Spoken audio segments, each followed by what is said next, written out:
మంచు కుటుంబంలో మరో కొత్త వివాదం తెర మీదకి వచ్చింది. హైదరాబాద్ జల్పల్లిలో జనరేటర్ విషయంలో వివాదం చెలరేగింది. పహాడి షరీఫ్ పోలీస్ స్టేషన్లో ఫిర్యాదు చేశాడు మంచు మనోజ్. నిన్న రాత్రి కొందరు ఇంట్లో కరెంటు తొలగించి తన కుటుంబాన్ని హత్య చేసే కుట్ర చేశారని పోలీసులకు ఫిర్యాదు చేశాడు. అమ్మ పుట్టినరోజు వేడుకలు జరుపుతుండగా కొందరు వచ్చి కరెంటు తీసేశారని ఆరోపించాడు మనోజ్. బర్త్డే పేరుతో ఇంట్లోకి వచ్చి జనరేటర్లో చక్కెర పోశారని ఆరోపించాడు మనోజ్. కరెంటు ఫిక్షన్ చేసి తన ఫ్యామిలీని చంపే ప్రయత్నం జరిగిందన్నాడు మనోజ్. వెంటనే భద్రత కల్పించాలని పోలీసులను కోరాడు. ఇదే విషయంపై మరిన్ని డీటెయిల్స్ అజయ్ లైవ్ లో అందిస్తారు. అజయ్, మంచు ఫ్యామిలీలో మరోసారి గొడవ జరిగినట్టు తెలుస్తోంది, డీటెయిల్స్ ఏంటి?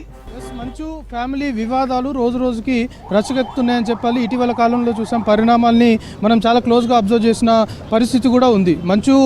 మనోజ్, మంచు విష్ణు, దాంతోపాటు మంచు మోహన్ బాబు వీళ్ళ ఫ్యామిలీలో జరుగుతున్న గొడవలకు సంబంధించి ముందుగా మనోజ్ కావచ్చు, లేకపోతే మంచు మోహన్ బాబు ఇద్దరి మధ్య, తండ్రి కొడుకుల మధ్య వివాదం చోటు చేసుకుంది. దాని తర్వాత వాళ్ళిద్దరూ పోలీసులకు కంప్లైంట్ చేశారు. ఏకంగా సిపికి కావచ్చు, లేకపోతే పోలీస్ స్టేషన్లో ఫిర్యాదు చేసిన పరిస్థితులు మనం చూసాం. దాని తర్వాత ఎంటైర్గా ఈ కేసు సంబంధించి మొత్తము పరిణామాలు మారిపోయాయి. మంచు విష్ణు, మంచు మనోజ్ వీళ్ళిద్దరిని కూడా సిపి బాండ్ ఓవర్ చేసిన సిచ్యువేషన్ కూడా నెలకొంది. ఇకపైన లా అండ్ ఆర్డర్కి ఎక్కడ విఘాతం ఏర్పడొద్దు, ఎక్కడ వివాదాస్పదమైన వ్యాఖ్యలు చేయొద్దు, ముఖ్యంగా శాంతి భద్రతలకు విఘాతం ఏర్పడడం కావచ్చు. ముఖ్యంగా వీళ్ళు బౌన్సర్లను పెట్టుకొని శాంతి భద్రతలకి విఘాతం ఏర్పరుస్తున్నారు అనేది ప్రధానమైన ఆరోపణ, అభియోగం. సో వీళ్ళని బాండ్ ఓవర్ చేసిన తర్వాత తాజాగా నిన్న రాత్రి కూడా జల్పల్లిలో ఉన్నటువంటి నివాసంలో విష్ణు ఏదైతే తన స్నేహితుల్ని పిలిచాడు, స్నేహితుల్ని పిలిచి మంచు మనోజ్ సంబంధించిన ఇల్లు ఏదైతే ఉంటుందో అందులో మంచు మనోజ్ ఉండే ప్లేస్ ఏదైతే ఉంటుందో అది అక్కడ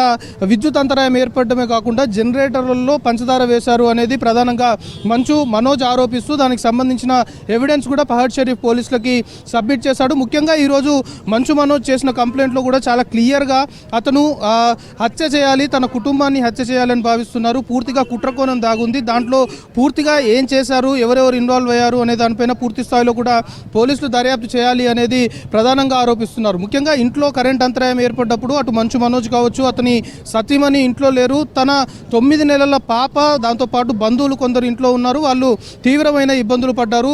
పూర్తిగా తమ ఫ్యామిలీని అంతం చేయడానికే ఈ విధంగా కుట్ర పన్నారు అనేది ప్రధానంగా మంచు మనోజ్ ఆరోపిస్తూ పహాడ్ షరీఫ్ పోలీస్ స్టేషన్లో ఫిర్యాదు చేశారు. సో ఈ ఫిర్యాదుల పరంపర కొనసాగుతుంది. ముఖ్యంగా ఈ ఎంటైర్ కేసులో మనం ముందు నుండి కూడా చూస్తున్నాము. మంచు ఫ్యామిలీ ఇష్యూస్లో ఏది తెరపైకి వచ్చినా కూడా సెన్సేషనల్గా మారుతున్న పరిస్థితి. ముందుగా ఈ మంచు ఫ్యామిలీ ఇష్యూస్ తెరపైకి వచ్చిన తర్వాత మంచు విష్ణు అందుబాటులో ఉండకపోవడము, మొత్తం గొడవ జరిగిన తర్వాత మంచు విష్ణు రావడము, దాని తర్వాత మంచు మనోజ్ జల్పల్లిలో ఉన్నటువంటి నివాసంలోకి వెళ్ళే ప్రయత్నంలో భాగంగా అక్కడ కూడా గొడవ జరిగింది. దాని తర్వాత పోలీసులు దీన్ని సీరియస్గా తీసుకున్నారు. ముఖ్యంగా రాచకొండ పోలీస్ కమిషనర్ ఇలాంటి విధంగా వ్యవహరిస్తే, ముఖ్యంగా ప్రైవేట్ సెక్యూరిటీ కావచ్చు, బౌన్సర్లను పెట్టుకొని లా అండ్ ఆర్డర్కి ఇబ్బంది ఏర్పడితే దాని ప్రభావము చాలా తీవ్రంగా ఉంటుందని భావించి బాండ్ ఓవర్ చేశారు. సో బాండ్ ఓవర్ చేసిన తర్వాత చాలా క్లియర్గా పోలీసులు కూడా ఇన్స్ట్రక్షన్స్ ఇచ్చిన పరిస్థితి. ఎక్కడ కూడా లా అండ్ ఆర్డర్కి ఇబ్బంది ఏర్పడవద్దు, ఎక్కడ కూడా గొడవలు అనేది జరగవద్దు. ముఖ్యంగా జల్పల్లి నివాసం వద్ద బౌన్సర్లు ఎవరైతే ఉన్నారో తక్షణమే వాళ్ళందరినీ కూడా పంపించి వేయాలి. ప్రైవేట్ సెక్యూరిటీ అవసరం లేదు, గొడవ జరిగే పరిస్థితి ఏదున్నా కూడా పోలీస్ మానిటర్ చేస్తారు అని చెప్పడంతో పాటు రాచకొండ పోలీస్ కమిషనర్ నేరుగా జల్పల్లి హౌస్ వద్ద ఏదైతే మోహన్ బాబు ఇంటి వద్ద పహాడ్ షరీఫ్ పోలీసులకు కూడా చాలా క్లియర్గా ఇన్స్ట్రక్షన్స్ ఇచ్చినట్లు మనకి గతంలోనే సమాచారం ఉంది. ఏదైతే 1-2 గంటలకు ఒకసారి జల్పల్లి మోహన్ బాబు నివాసం వద్ద ఖచ్చితంగా రెక్కి నిర్వహించాలి, అక్కడ పరిస్థితిని ఎప్పటికప్పుడు సమీక్షించాలి అనేది కూడా పోలీస్ కమిషనర్ చెప్పిన పరిస్థితి. అయితే నిన్న రాత్రి జరిగిన గొడవకు సంబంధించి చాలా ఆలస్యంగా వెలుగులోకి వచ్చింది. ఎందుకంటే ఎవిడెన్స్ ఎస్టాబ్లిష్ చేయాలి అని మనోజ్ భావించాడు అనేది మనకి ప్రైమరీగా అందుతున్న ఇన్ఫర్మేషన్. అందుకే కొద్దిసేపటి క్రితమే మంచు మనోజ్ పహాడ్ షరీఫ్ పోలీసులకి పూర్తి స్థాయిలో ఈ పంచదార జనరేటర్లో ఏదైతే పంచదార వేయడం కావచ్చు, లేకపోతే బయటి వ్యక్తులు ఇంట్లోకి రావడం కావచ్చు, ఎంటైర్ ఇష్యూకి సంబంధించి సీసీ ఫుటేజ్ మొత్తం కూడా ప్రస్తుతం మంచు మనోజ్ గ్యాదర్ చేసిన తర్వాత, ఎవిడెన్స్ ఎస్టాబ్లిష్ చేసిన తర్వాతనే ప్రస్తుతం పహాడ్ షరీఫ్ పోలీసులకు అయితే కంప్లైంట్ చేశారు. అయితే వాళ్ళ తల్లి బర్త్డేని అడ్డం పెట్టుకొని మంచు విష్ణు వేరే వ్యక్తులు, ప్రైవేట్ వ్యక్తుల్ని ఇంట్లోకి తీసుకొచ్చి ఈ విధంగా కుట్ర పన్నారు అనేది ప్రధానంగా మంచు విష్ణు ఆరోపిస్తున్నారు. ఖచ్చితంగా తనని, తన పాపని, తన భార్యని, ఎంటైర్ ఫ్యామిలీని హత్య చేయాలి అనే ఒక కుట్ర కోణంలో భాగంగానే ఈ విధంగా వ్యవహరించారు. అంటే కరెంటు తీసివేసి ఏం చేస్తారో అనే భయం కూడా ఇంట్లో ఉన్న బంధువులు, ఎందుకంటే ఆ టైంలో మంచు మనోజ్ అతని భార్య ఇంట్లో లేరు అనేది ప్రైమరీగా పిటిషన్ బట్టి కావచ్చు, ప్రస్తుతం కంప్లైంట్ నుండి మనకు అందుతున్న ఇన్ఫర్మేషన్ కాబట్టి ఇంట్లో వాళ్ళు భయపడ్డారు. ఇంట్లో వాళ్ళు భయపడి తనకు చెప్పిన తర్వాత విషయం తెలిసింది. దాని తర్వాత మంచు మనోజ్ ఇంటికి వచ్చిన తర్వాత ఈ సీసీ ఫుటేజ్ అనుకోవచ్చు, లేకపోతే అసలు ఇంట్లోకి ఎవరు వచ్చారు,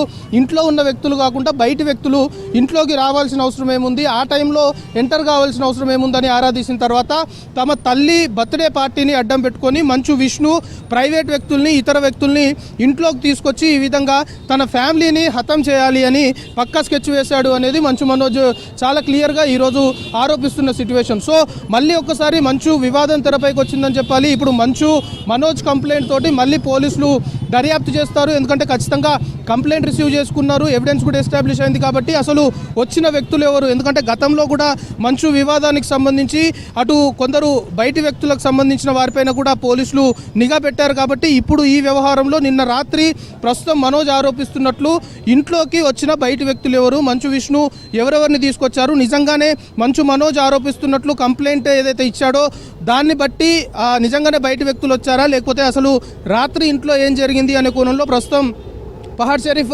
పోలీసులు అయితే కంప్లైంట్ తీసుకున్నారు కాబట్టి దాన్ని బేస్ చేసుకొని ఇన్వెస్టిగేట్ చేసే అవకాశం ఉంది. సో ప్రస్తుతానికి మనోజ్ ఆరోపిస్తున్నది ఏంటి అంటే తన ఫ్యామిలీకి మాత్రం థ్రెట్ ఉంది. ఇప్పుడు రాత్రి వచ్చి తమ కుటుంబాన్ని చంపాలి అని ఎవరైతే భావించారో, అంటే కరెంట్ తీసేయడం కావచ్చు, లేకపోతే జనరేటర్లో పంచదార వేయడం కావచ్చు, దీనివల్ల కరెంట్ సంబంధించిన అంతరాయం ఏర్పడము, ఇదంతా కూడా ఒక కుట్ర కోణంగా తను భావిస్తూ ఎవరైతే రాత్రి వచ్చారో ఈ విధంగా కుట్ర పన్నారో వాళ్ళని ఖచ్చితంగా శిక్షించాలని డిమాండ్ చేయడంతో పాటు ప్రస్తుతం తన ఫ్యామిలీకి, తన భార్యకి, తన పాపకి, తనకి తక్షణమే రక్షణ కల్పించాలి అంటూ కూడా కంప్లైంట్లో పేర్కొన్న పరిస్థితి. సో చూడాలి, ఈ కేసుని ఆల్రెడీ పహాడ్ షరీఫ్ పోలీసులు కంప్లైంట్ రిసీవ్ చేసుకున్నారు కాబట్టి ఇన్వెస్టిగేషన్లో భాగంగా ఎలాంటి విషయాలు బయటకు వస్తాయి, నిజంగానే మంచు విష్ణు ఎవరినన్నా తీసుకొచ్చాడా, ప్రైవేట్ వ్యక్తులు రాత్రి ఇంట్లోకి వచ్చారా, ఒకవేళ వస్తే వాళ్ళు ఎవరు అనేది కూడా పోలీసులు ఎస్టాబ్లిష్ చేస్తారు. ఇప్పటికే సీసీ ఫుటేజ్ కూడా మంచు మనోజ్ గ్యాదర్ చేశాడు, అదంతా పోలీసులకి సబ్మిట్ చేశాడు కాబట్టి ఆ సీసీ ఫుటేజ్ అనేది ఈ కంప్లైంట్కి చాలా కీలకంగా మారనుంది. ఎందుకంటే ఫుల్ ఫ్లెడ్జ్డ్గా ఎవిడెన్స్ ఉంటుంది, ఎవరు వచ్చారు, ఎవరు వెళ్ళారు, పిన్ టు పిన్ కూడా సీసీ ఫుటేజ్లో రికార్డ్ అయి ఉంటుంది కాబట్టి సో ఆ సీసీ ఫుటేజ్ ఆధారంగా ప్రైమరీగా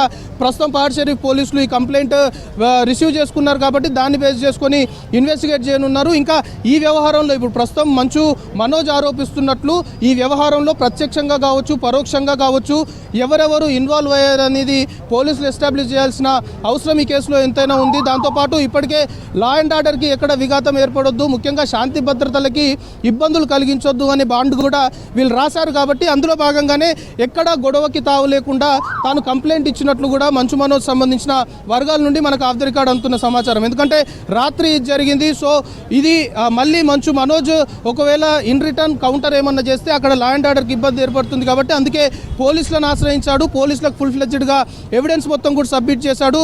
సో పోలీసులు ఏం చేస్తారు అనేది మేము చూస్తాం. ఖచ్చితంగా న్యాయం పైన అయితే మాకు నమ్మకం ఉంది అనేది మంచు మనోజ్ సంబంధించిన వర్గాల నుండి మనకు ఆఫ్ ది రికార్డ్ అందుతున్న ఇన్ఫర్మేషన్. సో చూడాలి, పహాడ్ షరీఫ్ పోలీసులు కంప్లైంట్ రిసీవ్ చేసుకున్నారు కాబట్టి ఎవిడెన్స్ని కూడా మనోజ్ పహాడ్ షరీఫ్ పోలీసులకు సబ్మిట్ చేసినట్టు మనకు తెలుస్తుంది కాబట్టి ఆ ఎవిడెన్స్ని బేస్ చేసుకొని అసలు ఏం జరిగింది, కంప్లైంట్ ఇచ్చిన కంప్లైంట్ సంబంధించి నిజంగానే మంచు విష్ణు కావచ్చు, లేకపోతే రాత్రి ఎవరెవరు వచ్చారు, అసలు అక్కడ జరిగిన వ్యవహారానికి సంబంధించి ఇన్డెప్త్గా పహాడ్ షరీఫ్ పోలీసులు ఇన్వెస్టిగేట్ చేసిన తర్వాత దీనికి సంబంధించి ఇంకాస్త క్లారిటీ అయితే వచ్చే అవకాశాలు కనబడుతున్నాయి.